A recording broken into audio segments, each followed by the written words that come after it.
le dossier 3. Le dossier 3, en fait, c'est de la révolution industrielle. En fait, là, la genèse de tout ça, c'est que en Grande-Bretagne, on connaît une grosse révolution depuis le début du 19e siècle. Ils sont beaucoup en avance, eux autres, là, avec la machine à vapeur. Et cette invention-là, qui va modifier puis changer la rapidité de la production, va atteindre l'Amérique du Nord britannique autour des années 1850, c'est-à-dire en fait le milieu du 19e siècle. Puis ça va changer l'économie canadienne, puis on va appeler ça la première phase d'industrialisation. On va l'analyser. On se retrouve avec une nouvelle façon de produire, un nouveau mode de production. Okay? On va parler de division du travail. La division qui est là, qui est montrée là, provient d'une analyse qui a été faite par Karl Marx. C'est lui qui a été à la source là, de la révolution communiste puis la révolution socialiste là, au 20e siècle. Donc, on a deux choses. Mode de production va changer. Des modes de production, c'est quoi? C'est des manières de produire. C'est comment on va produire les choses. Puis, évidemment, les outils vont changer. Puis, la machinerie va se développer. Puis on appelle ça des moyens de production. Ce qu'on a besoin pour produire. Donc, la révolution, c'est quoi? Ben, c'est le charbon. Hein? Donc, la Grande-Bretagne avait commencé ça en développant, évidemment, la mise au point de la machine à vapeur. Donc, la machine à vapeur, essentiellement, à la base, ben, c'était dans les mines qu'on se servait de ça pour pomper l'eau dans les mines. Et puis, éventuellement, ben, ça va se transformer en moyen de faire fonctionner des moteurs, autant dans les champs que sur les chemins de fer. Donc, cette révolution-là va être majeure. On l'avait vu de toute façon en secondaire 2. Alors, c'est une révision de ça. Et là, donc, on passe de l'artisanat, hein, donc un artisan qui pouvait faire peut-être 2 paires de souliers par jour, à des machines qui nous permettent de faire à peu près 300 paires par jour. C'est une nouvelle façon de faire, donc c'est sûr qu'on produit beaucoup plus. Fait que ce passage d'une manière de fonctionner à l'autre, ben, ça a été évidemment, ça a changé le monde complètement et aujourd'hui, on en est là. L'objectif, il est très capitaliste. Ça veut dire quoi? C'est produire plus en moins de temps. C'est drôle parce que c'est assez paradoxal tout ça, hein? Plus en moins de temps. Puis on est dans cette logique-là aujourd'hui qui n'aide pas nécessairement toujours. Les secteurs de production maintenant qui vont se développer pour nous ici, si on fait un zoom vraiment au Canada et au Québec des années 1800, donc il y a 3 secteurs d'activité là, qui vont se développer beaucoup ici. Le premier, c'est l'alimentation. Qui va passer d'une alimentation de subsistance à une alimentation peut-être plus industrielle. On va le voir un peu plus tard. Le cuir qui va nous servir à la fabrication de chaussures et à peu près tout ce que vous pouvez imaginer. Et les textiles qui va devenir un fer de lance vraiment là, important dans à peu près tous les secteurs de l'économie mondiaux, je vous dirais, à cette époque-là. Donc, il faut s'habiller, hein, donc les textiles deviennent importants, mais non seulement ça, là, c'est plus juste pour... dans tous ces cas-là, c'est plus juste la subsistance ou la survie, c'est l'industrie qui se développe. Donc, ce qu'on voit ici, c'est que l'alimentation, le secteur d'alimentation va augmenter là, considérablement. C'est probablement celui qui a augmenté le plus. Par la suite, on a le textile qui va augmenter tranquillement. Ensuite, on a le bois qui demeure relativement, bon, oui, augmente. Ça reste quand même important, mais c'est pas autant que l'alimentation, mais quand même. Ensuite, on a le fer et l'acier là, qui augmentent aussi. Où ça va se développer? Hein? Ça va se développer principalement dans les grandes villes à cette époque-là. Donc, Québec, Trois-Rivières, Montréal et aussi Sherbrooke naissante, là. La manière de voir ces choses-là, c'était dans une manière capitaliste. Quand je parle de isme, hein, ces mots-là qui finissent en isme, souvent, ce sont des idéologies. Donc, ça veut dire une manière de voir les choses, une manière de percevoir la société. Donc, on commence à voir l'idée du capitalisme industriel. Ça veut dire quoi? Ça veut dire l'objectif, c'est de faire du profit. C'est qu'on va créer des industries qui vont s'enrichir. Et l'objectif ultime, je viens de le dire, de toute façon, c'est le profit de peu d'individus. Alors, l'argent provenait de où? Mais c'était l'argent des Britanniques, donc l'argent anglais principalement. Donc, les boss vont être vraiment des Montrealers, des gens d'affaires qui sont principalement à Montréal et qui sont anglophones. On appelle ça des bourgeois d'affaires. Le capitalisme industriel, j'ai mis une petite définition ici. Hein? Donc, l'objectif, c'est la recherche de profit, comme j'ai expliqué tout à l'heure, par des investisseurs qui sont privés.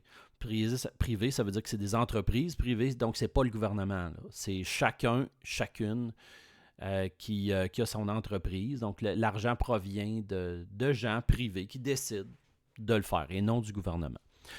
Je l'ai expliqué tout à l'heure, mais les patrons sont anglais et les ouvriers sont francophones majoritairement. Dans le capitalisme industriel, ce qui est peut-être le symbole le plus important, hein, c'est la fameuse Banque de Montréal, la Bank of Montreal, qui a été créée en 1817, qui fonctionne avec des capitaux anglophones de gens de Montréal, des Montrealers. La révolution industrielle va entraîner, bien évidemment, un changement dans les moyens de transport. C'est probablement le plus gros changement. Donc, avec la machine à vapeur qui va naître, ben, c'est sûr qu'il y a des chemins de fer qui vont se développer. La rapidité va changer complètement. La notion du temps va changer. Alors, dans l'Amérique du Nord britannique, hein, dans le nouveau Dominion fraîchement créé, ben, on se retrouve avec avec un réseau de transport qui n'était pas très, très efficace. Et c'était un peu l'un des objectifs qu'il y avait que quand on allait créer le Dominion du Canada, mais qu'on allait créer puis développer un réseau de transport vraiment plus efficace là, pour développer le commerce interne. Au niveau du transport maritime, en passant, dans ces années-là, oui, on traverse toujours l'océan. On a toujours cette problématique-là que l'hiver, on est isolé ici, étant donné qu'on n'a pas encore de brise-glace assez efficace. Donc, dans les années 1800, là, on est toujours avec des ponts de glace l'hiver. Donc, moi, ce que je veux voir avec vous, pour l'instant, c'est le transport maritime puis le transport ferroviaire. Comment ça va se développer? On va se concentrer vraiment sur l'est de l'Amérique du Nord britannique. Donc, le transport maritime, l'objectif, c'était de relier les grandes villes. On relie les grandes villes de Québec, de Montréal, de Ottawa. Hein. D'ailleurs, Québec se fait supplanter très, très, très rapidement en raison du développement du transport maritime par Montréal, qui est beaucoup mieux situé, Montréal, que Québec, là, beaucoup plus près des États-Unis, plus près des Grands Lacs aussi. Parallèlement à ça aussi, on construit ce qu'on appelle des canaux pour contourner les rapides, pour contourner aussi les dénivelés, qui sont quand même assez importants là, entre Montréal et Toronto, et même, je vous dirais, plus loin que ça, dans les Grands Lacs. À la fin du 19e siècle, donc on parle vraiment de 1880, 1890, dans ces coins-là. Si on regarde au niveau de Montréal, mais là, on voit que, on a la construction ici de canaux dans Beauharnois, la Chine, hein, très important, canal de Chambly, ici qui rejoint jusqu'à Saint-Jean-sur-Richelieu.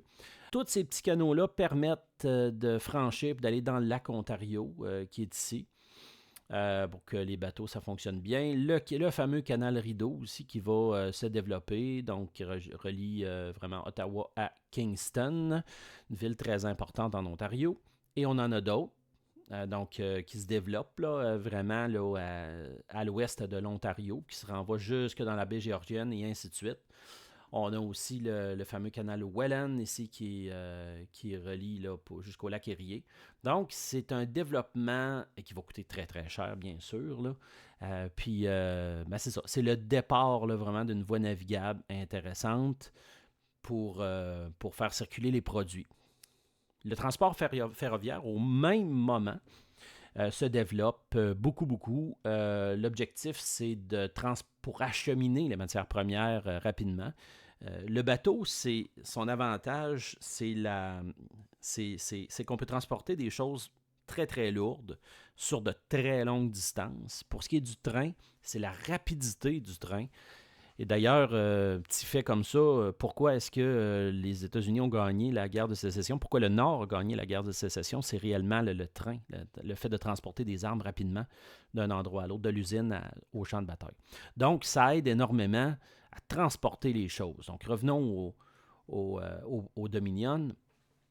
Donc, on peut en transporter aussi tout au long de l'année. Là. On n'est pas limité aux saisons, disons, plus chaudes. Donc, c'est vraiment même l'hiver. On a développé des trains pour déblayer les chemins de fer. Pour vous, ce qui est important, c'est de savoir que, bon, il y a deux types de chemins de fer qui se développent. Là. Le plus ancien, c'est le Grand Tronc. Avant 1867, là, on a le fameux Grand Tronc qui relie de Windsor à Rivière-du-Loup. Donc, Windsor, ici, c'est vraiment dans le sud de l'Ontario. Juste, c'est vraiment la partie canadienne, au bout du Dominion, à côté de Détroit. Hein, Détroit qui est aux États-Unis. Et puis, Détroit, puis Windsor, c'est ça, c'est juste traverser une rivière. Mais donc, Windsor, c'est l'extrême, le point extrême. Ensuite de ça, on va se rendre jusqu'à Rivière-du-Loup, ici, qui s'appelait à l'époque Fraserville. Alors, on n'allait pas plus loin que ça avec le Grand Tronc, mais c'était suffisant. Donc, c'est ça, ça relie les grosses villes, donc on est capable de transiger, c'est-à-dire de transférer des choses d'une ville à l'autre. Ottawa est relié, Montréal et tout ça. Il y en a même une ligne qui relie de Sherbrooke à Portland dans le Maine, qui est quand même non négligeable. Là. Après 1867, on va avoir un autre tronçon qui va se développer parce que, bon, on veut relier les provinces maritimes. Hein? Donc, on va construire de Rivière-du-Loup aller jusqu'à Halifax, littéralement ici, qui nous ouvre sur un port de mer. Ben, on va pouvoir relier ce qui reste là, au niveau de province là, maritime. Ça va pouvoir développer au complet là, le Dominion du Canada. On voit aussi que l'île du Prince-Édouard, il y a un chemin de fer aussi qui est là. On n'avait pas le pont, bien sûr, de la Confédération, on n'avait pas la technologie pour ça, mais il y avait quand même un bateau là, qui reliait l'île du Prince-Édouard à Shediac, par exemple. Donc, l'île du Prince-Édouard, c'est une des raisons pour lesquelles, autour des années 1873, si je me souviens bien, va rentrer dans l'Union. Par contre, on ne parle pas de Terre-Neuve. On oublie ça, Terre-Neuve va rentrer juste en 1949 dans le Dominion du Canada. L'industrie forestière aussi va se développer énormément. Puis on l'a vu dans le tableau précédemment, il va y avoir une augmentation quand même importante au niveau de l'industrie forestière. L'industrie forestière qui d'ailleurs, même s'il y a eu un gros ralentissement depuis la fin du libre-échange, mais ça continue toujours. Là. Mais ça continue surtout en termes de pâtes et papiers qu'on appelle des pulperies. L'industrie forestière, c'est lié, puis ça c'est bien important, lié directement au développement du chemin de fer. Vous n'avez rien qu'à penser au développement de votre région. À Saint-Paul, aller jusqu'au lac Frontière, hein, lac Frontière qui était relié dans ces années-là, là, fin des années 1800, là, donc à une volonté de vouloir développer ce coin-là. Puis la région, elle a été ouverte presque essentiellement pour l'industrie forestière. Donc, il y a plein de régions comme ça qui ont été développées grâce au chemin de fer, mais aussi parce que l'hydrographie est importante. On pouvait faire descendre les bio par la gravité, là, par les rivières. Donc, c'est ça. C'est lié directement au chemin de fer partout dans l'ANB. C'est du bois de sciage, comme on fait actuellement, style d'Aquam. Surtout depuis le traité de réciprocité. Mais là, le traité de réciprocité ne sera pas renouvelé. Hein, donc, ça ne durera pas nécessairement. Mais ça va toujours rester quand même moi, je pourrais dire ça en bac, là, ou en seconde importance. Fin des années 1800, en fait plutôt autour des années 1850, c'est là qu'on va développer les pulperies, c'est-à-dire on utilise du bois de moindre qualité, moins gros un peu, puis on le défait, on le déchiquette pour en faire du papier. Et puis, ça va être les villes comme Sherbrooke, Hull qui vont utiliser surtout ça. Puis plus tard, ça va être présent dans presque l'ensemble du Québec. C'est surtout en Outaouais, dans la région de l'Outaouais, étant donné l'hydrographie puis les ressources forestières qu'on a là. Dans le Saguenay-Lac-Saint-Jean, qui va se développer autour de ces années-là aussi. La Mauricie. Donc, c'est des endroits où est-ce que... C'est tous des endroits au nord du Saint-Laurent. Et puis qui sont plus en altitude, donc on peut utiliser les rivières pour descendre. Donc, l'hydrographie est très, très utile à ce moment-là. Dans la première phase d'industrialisation, entre 1850 et 1896, ben, on a vu la nouvelle façon de produire, le réseau de transport, l'industrie forestière. Puis on va terminer avec l'agriculture. On a deux types d'endroits là, à ce moment-là, c'est-à-dire près des villes et loin des villes. Je vais vous expliquer ça. Je vais vous expliquer aussi la diversification des cultures, la production laitière. On va faire un zoom là-dessus. La mécanisation agricole, puis la fin du système seigneurial. Donc, au niveau de l'agriculture, comme je vous ai dit en guise d'introduction, là, donc les régions qui sont éloignées s'opposent aux régions qui sont près des villes. C'est un peu la même chose aujourd'hui encore, mais beaucoup moins prononcé qu'à l'époque, là. Donc, les régions qui sont vraiment éloignées, d'accord, sont en agriculture de subsistance, c'est-à-dire de survie. Aujourd'hui, pour être en subsistance, il faudrait être très, très, très loin, très éloigné, parce que, en tout cas, donc la technologie a beaucoup changé. Mais c'est ça. Donc, à l'époque, on était en survie dès qu'on était, par exemple, à la hauteur du Saguenay-Lac-Saint-Jean, dans les régions nouvellement ouvertes. C'est dans le coin de Rimouski. C'était vraiment des régions ultra éloignées là, pour le moment. Et puis, plus on était près des villes, ben, plus le progrès était facile, plus les outils nouveaux là, étaient accessibles pour les agriculteurs. Ça se diversifie beaucoup. Évidemment, les techniques se développent, donc c'est sûr que ça a des effets sur la rentabilité. On a compris depuis longtemps que les cultures devaient avoir des rotations pour que la terre soit fertile. Qu'est-ce qu'on va développer beaucoup au niveau de l'agriculture? Ça va être d'abord les graminées, parce que dans les climats comme on a ici au nord, c'est quelque chose qui fonctionne très, très bien. Donc, on a le blé, qui était là avant. Là, je vous parle avant l'industrie, c'était beaucoup le blé et le pois. Mais là, ça se diversifie parce qu'on a trouvé d'autres sortes de graminées qui sont plus adaptées à notre climat. Donc, dans la première phase d'industrialisation, on a l'orge qui sert beaucoup à faire de la bière, par exemple, hein, du sarrasin. Alors, l'orge, on s'en sert pour beaucoup d'éléments. Je viens de vous dire la bière, les alcools, mais aussi dans les céréales diverses, là, dans l'utilisation. Donc, c'est des grains qui sont plus résistants. Si on regarde la proportion des types de cultures qu'on avait avant et après, effectivement, la première phase d'industrialisation, en tout cas le développement, ben, on voit que le blé cède du terrain un petit peu. Donc, l'avoine augmente un peu plus. Les pommes de terre augmentent un peu plus. Les pois restent relativement stables. Le sarrasin est stable aussi. Et puis, l'orge, ben, on voit qu'il y a une nette augmentation là, quand même. Donc, ça va dans le sens de ce que je vous ai expliqué. Ça vient de l'Atlas géographique de géographie d'historique du Canada en 1982. Même si ça fait longtemps qu'il y a eu ce tableau-là, c'est-à-dire la source est quand même bonne. Là. On reste en histoire, les faits n'ont pas changé. Les pommes de terre, la pomme de terre, ça c'est quelque chose qui va être présent partout, puis ça faisait partie pas mal de la base de l'alimentation. Quoique ça n'a pas été facile hein, de savoir comment on mangeait la pomme de terre.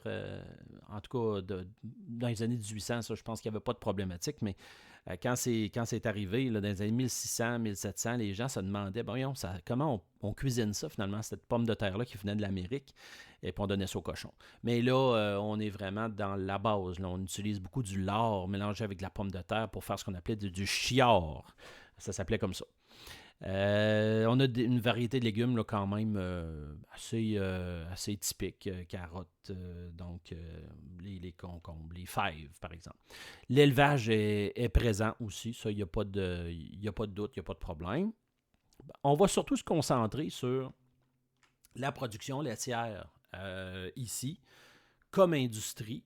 Puis il y a plusieurs avantages, plusieurs éléments qui nous aident ici là, dans le climat. Donc, autour des années 1870, bon, c'est là qu'on se lance beaucoup là-dedans. C'est parce qu'on a c'est une industrie qui demande pas nécessairement des grandes plaines ou quoi que ce soit. On peut avoir un terrain accidenté puis faire de l'industrie laitière pareil. Ça ne demande pas nécessairement aussi un climat super stable ou quoi.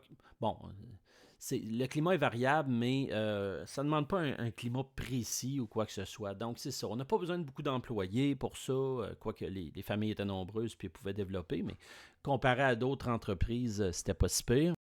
Le climat, ça va. On n'est pas, même l'hiver, là, c'est sûr que c'était beaucoup plus rude qu'aujourd'hui avec les fermes qu'on a, mais on a réussi à tirer notre épingle du jeu beaucoup là, dans la production laitière, qui donnait quand même une diversité de produits. C'était pas juste le lait, là, c'était le beurre, le fromage, le yogourt. Puis on va profiter aussi beaucoup de la pasteurisation qui va s'en venir hein, bientôt. Pour avoir des produits qui sont beaucoup moins dangereux, je dirais, là, pour les poupons surtout. Là, c'était pas facile des fois d'atteindre l'âge de 5 ans. Mais donc c'est ça, on est capable d'avoir une belle offre. Puis aujourd'hui encore, mais on profite du développement de l'industrie laitière ici au Québec. Là, on est reconnu pour la qualité de nos produits. La mécanisation agricole, ben c'est sûr et certain que, comme j'ai dit tout à l'heure, bon ça vient plus tard, hein, 1880, c'est surtout quand on est proche des villes que ça va nous toucher. Et puis, le gouvernement va rapidement s'en mêler pour... donc, ce n'est pas les entreprises privées nécessairement qui vont s'en mêler au départ. Elle va utiliser le rôle de conseiller beaucoup pour la machinerie. Et puis, c'est sûr que c'était pas facile de s'acheter cette machinerie-là. Donc, c'était beaucoup... s'acheter en coopérative beaucoup. Donc, c'était pas le tracteur pour un seul agriculteur. C'était peut-être un tracteur pour quelques agriculteurs. Mais ça va faire en sorte que ça va augmenter la productivité de façon exponentielle. Surtout dans l'élevage laitier. On va beaucoup, nous autres, s'en servir pour l'élevage laitier. Donc, beurrerie, fromagerie. Donc, ça, c'est pour donc, le côté industriel, je vous dirais, là, de tout ça.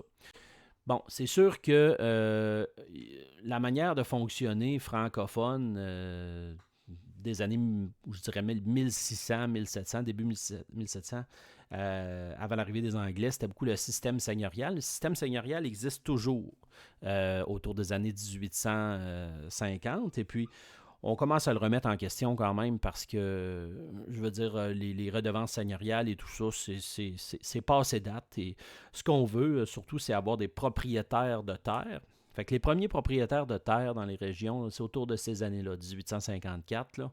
Les seigneurs vont se faire offrir des indemnités pour quitter. Alors, le gouvernement va cesser les seigneuries.